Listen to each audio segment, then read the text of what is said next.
എന്ത് തണുപ്പല്ലേ. പുതിയൊരു വീഡിയോയിലേക്ക് എല്ലാവർക്കും സ്വാഗതം. ഇന്നും നമ്മുടെ അടുക്കളയിലെ കുഞ്ഞു കുഞ്ഞു കാര്യങ്ങളും കുറച്ച് പാചകങ്ങളും ഒക്കെ ആയിട്ടുള്ള കുഞ്ഞു വിശേഷങ്ങൾ അടങ്ങിയൊരു കുഞ്ഞു വ്ളോഗാണ്. വീഡിയോ ഇഷ്ടമാവുകയാണെങ്കിൽ ലൈക്ക് ചെയ്യാനും അതുപോലെ തന്നെ പുതുതായിട്ടൊക്കെ വന്ന ആരെങ്കിലുമൊക്കെ കാണുന്നുണ്ടെങ്കിൽ നമ്മുടെ ചാനലൊന്ന് സബ്സ്ക്രൈബ് ചെയ്ത് സപ്പോർട്ട് ചെയ്യാൻ മറക്കരുത് കേട്ടോ. നിങ്ങളുടെ സപ്പോർട്ടുണ്ടെങ്കിൽ മാത്രമാണ് നമുക്ക് വീണ്ടും വീണ്ടും വീഡിയോസ് ഇടാനൊക്കെ തോന്നുക. ഇന്ന് രാവിലെ ഞാൻ റവപ്പുട്ടാണ് ഉണ്ടാക്കുന്നത്. റവപ്പുട്ടിൻ്റെ വീഡിയോ നമ്മൾ ഒരുപാട് ചാനലിൽ ഇട്ടിട്ടുണ്ട്. അറിയാത്തവർക്ക് വേണ്ടിയിട്ടാണ് കേട്ടോ ഞാനൊന്നും കൂടി പറയുന്നത്. വറുക്കാത്ത റവ തന്നെയാണ് ഞാൻ എടുത്തിട്ടുള്ളത്. 2 കപ്പ് 2.5 കപ്പ് റവ എടുത്തിട്ടുണ്ട്. എന്നിട്ട് ഇതിലേക്ക് ആവശ്യത്തിന് ഉപ്പും കൂടി ചേർത്ത് കൊടുത്തിട്ട് പിന്നെ നമ്മൾ ചെറിയ ചൂടുവെള്ളമാണ് കേട്ടോ എടുത്തിട്ടുണ്ടായിരുന്നത്. ചൂടുവെള്ളം കൂടി ഒഴിച്ചിട്ട് നന്നായിട്ടൊന്ന് കുഴച്ച് മിക്സ് ആക്കുന്നുണ്ട്. വീണ്ടും നമ്മളിത് കുഴച്ചെടുക്കേണ്ടി വരും, കാരണം റവ ആണല്ലോ, റവ നന്നായിട്ട് വെള്ളം കുടിക്കും. വീണ്ടും നമ്മൾ ചൂടാൻ നേരത്ത് പുട്ട് കുറ്റിയിലേക്ക് പൊടി ഇടാൻ നേരത്ത് ഒന്നും കൂടി ഒന്ന് കുഴച്ചെടുക്കേണ്ടി വരും. അപ്പോൾ ആദ്യം ഒന്ന് കുഴച്ചെടുത്തിട്ട് ഒരു സെക്കൻഡ് ഇങ്ങനെ മൂടി വെച്ചിട്ട് നമ്മൾ തേങ്ങയൊക്കെ ചിരവി എടുത്ത് കഴിഞ്ഞതിന് ശേഷം പിന്നെ നമ്മൾ എടുക്കുമ്പോൾ കണ്ടില്ലേ വീണ്ടും ഡ്രൈ ആയിട്ടുണ്ട്. അപ്പോൾ ചെറിയ ചൂടുവെള്ളം കൊണ്ട് വീണ്ടും നന്നായിട്ടൊന്ന് കുഴച്ചെടുക്കുക. ഒരുപാട് വെള്ളാണ്ട് ഒഴിച്ചിട്ടുണ്ടെങ്കിൽ ഇങ്ങോട്ട് കട്ടയാവും. അങ്ങനെ ആകുമ്പോൾ നമ്മൾ എന്ത് ചെയ്യണം, കുറച്ച് മിക്സി ജാറിലേക്ക് ഇട്ടിട്ട് കുറച്ചും കൂടി നനയ്ക്കാത്ത റവ എടുത്തിട്ട് ഒന്ന് പൊടിച്ചെടുത്താൽ മതി. അപ്പോൾ കറക്റ്റായിട്ട് കിട്ടിക്കോളൂ കേട്ടോ. എന്നിട്ട് നമ്മൾ സാധാരണ പുട്ടുണ്ടാക്കുന്ന പോലെ തന്നെ ഞാൻ കുക്കറിൻ്റെ മേലെയാണ് ആവിയിൽ വേവിച്ചിട്ട് ഉണ്ടാക്കിയെടുക്കുന്നത്. പെട്ടെന്നായി കിട്ടില്ല അങ്ങനെ ആകുമ്പോൾ. അപ്പോൾ അങ്ങനെ പുട്ടൊക്കെ ചുട്ടെടുക്കാനായിട്ട് കുക്കറിൻ്റെ മേലേക്ക് വെച്ചിട്ടുണ്ട്. പിന്നെ ചോറ് സ്കൂളിലേക്ക് കൊണ്ടുപോകാൻ വേണ്ടിയിട്ട് രാത്രിയിലുള്ള ചോറുണ്ടായിരുന്നു. അത് തിളച്ച വെള്ളം ഒഴിച്ചിട്ട് ഒന്ന് തിളപ്പിച്ചെടുക്കുകയാണ്. രാത്രി വെച്ച ചോറാണെങ്കിൽ നമ്മൾ രാവിലെ അത് കൊടുത്തു വിടും. ഉച്ചക്കൊക്കെ വെച്ചതാണ് പിന്നെ രാവിലെ നമ്മൾ ചോറ് വെക്കുക ചെയ്യാറുള്ളത്. അപ്പോൾ നമ്മൾ ആദ്യത്തെ പുട്ട് ഇവിടെ റെഡിയായി കിട്ടിയിട്ടുണ്ട്. ഇതൊരു പാത്രത്തിലേക്ക് മാറ്റിയിട്ടുണ്ട് കേട്ടോ. അപ്പോൾ പെട്ടെന്ന് തന്നെ ഇതായി കിട്ടും കേട്ടോ. ഈ റവപ്പുട്ട് നന്നായിട്ട് തേങ്ങ ഇട്ടിട്ട് ഉണ്ടാക്കുകയാണെങ്കിൽ പിന്നെ അതിൻ്റെ കൂടെ പ്രത്യേകിച്ച് കറീൻ്റെ ആവശ്യമൊന്നുമില്ല. പിന്നെ ഇന്നലെ റെക്കോർഡ് ചെയ്ത വീഡിയോ ആണിത്. അപ്പോൾ ഇന്നലെ ഇടാൻ പറ്റിയില്ല.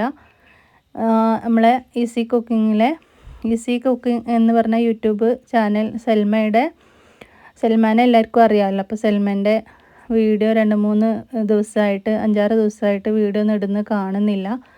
അങ്ങനെ അന്വേഷിച്ചപ്പോഴാണ് സൽമാൻ്റെ ഉമ്മ മരിച്ചതെന്ന് പറഞ്ഞിട്ടുള്ളത്. ഞാൻ കമ്മ്യൂണിറ്റി പോസ്റ്റ് ഇട്ടിട്ടുണ്ടായിരുന്നു. കുറേ ആൾ കണ്ടിട്ടുണ്ട്, കുറച്ച് പേര് കണ്ടിട്ടില്ല. അപ്പോൾ എന്തായാലും അത് കേട്ടപ്പോൾ വല്ലാത്തൊരു വിഷമമായി. അപ്പോൾ ഇന്നലെ പിന്നെ വീഡിയോ ഇടാനൊന്നും തോന്നിയില്ല. ഞങ്ങൾ അങ്ങോട്ടും ഇങ്ങോട്ടൊക്കെ കോണ്ടാക്ട് ചെയ്യാറുണ്ട്, സിന്ധു, ഞാൻ, സൽമയൊക്കെ. അപ്പോൾ ഞങ്ങൾ സിന്ധുവും വിളിച്ചിട്ടുണ്ടായിരുന്നു. അപ്പോൾ ബെല്ലടിക്കുന്നുണ്ട്, ഫോൺ എടുക്കുന്നില്ല, മെസ്സേജ് അയച്ചിട്ട് റീഡ് ചെയ്തിട്ടില്ല. അപ്പോൾ ഇങ്ങനെ ഒരു സംഭവം ഉണ്ടായിന്ന് പിന്നെ ഇന്നലെയാണ് നമ്മൾ അറിഞ്ഞത് കേട്ടോ. നമുക്ക് പോകാനൊന്നും പറ്റില്ല, കാരണം നമ്മൾ മരിച്ച് 4-5 ദിവസം കഴിഞ്ഞിട്ടാണ് നമ്മൾ അറിഞ്ഞത്. എന്തായാലും വല്ലാത്തൊരു വിഷമമായി. നമ്മുടെ വീട്ടിൽ നമ്മൾ ഉമ്മ ഇപ്പം ഇല്ലാത്തൊരു കാലത്തെക്കുറിച്ച് നമുക്ക് ചിന്തിക്കാൻ പോലും കഴിയില്ല അല്ലേ. അവരുള്ള കാലത്താണ് നമ്മുടെ സന്തോഷമൊക്കെ ഉണ്ടാവുക. എന്താ ചെയ്യുക. ഇനിയിപ്പോൾ ഉച്ചക്കേക്ക് ചേമ്പ് തോരൻ ഉണ്ടാക്കാൻ വേണ്ടിയിട്ട് ഇലയെ തണ്ട് കൊടുത്തിട്ടുണ്ട് കേട്ടോ. ഇതരിഞ്ഞ് കഴിഞ്ഞപ്പോൾ കൈയൊക്കെ നന്നായിട്ട് കറയായി. അപ്പോൾ ഇന്നാളത്തെ ഒരു വീഡിയോയിൽ നമ്മുടെ ചേമ്പ് താളിൻ്റെ വീഡിയോയിൽ ഒരു കമൻറ്റ് ഉണ്ടായിരുന്നു, കയ്യിലെ കറ പോകാൻ എന്താ ചെയ്യാന്ന്. ആ ഒരു കമൻറ്റിൻ്റെ താഴെ വേറൊരാളും കൂടി റീപ്ലൈ ഇട്ടിരുന്നു, കയ്യിൽ വെളിച്ചെണ്ണ തേച്ചാൽ മതിയെന്ന്. അപ്പോൾ ഞാൻ അതുപോലെ ചെയ്ത് നോക്കിയാണ് കേട്ടോ.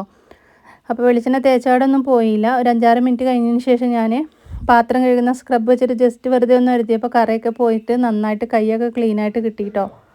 അപ്പോൾ അവർ പറഞ്ഞു തന്ന ടിപ്പ് നല്ലൊരു യൂസ്ഫുൾ ടിപ്പാണ്. Thank you.